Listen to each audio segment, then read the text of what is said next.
Ini speaker Bluetooth dari Gojodo yang sudah termasuk dengan mic-nya. Dan juga ada shoulder strap-nya ini ya teman-teman, yang mempersimpel kita untuk membawa speakernya. Ini sudah 6000 mAh, jadi akan tahan lama ya teman-teman. Ada 2 subwoofer di kiri dan kanan yang full bass ya teman-teman, suaranya juga sangat jernih. Sudah Bluetooth 5.3, jadi nggak ada delay. Jadi kita hidupkan dulu ya. Ini ada warnanya juga ya di kiri dan kanan yang bisa kita gantikan.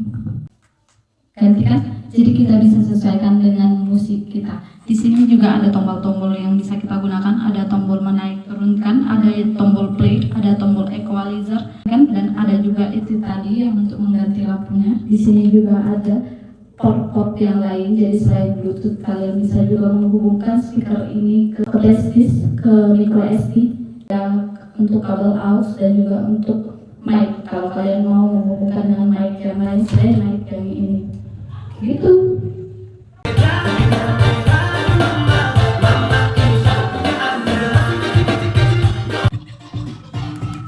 Nanti kita diam tetangga.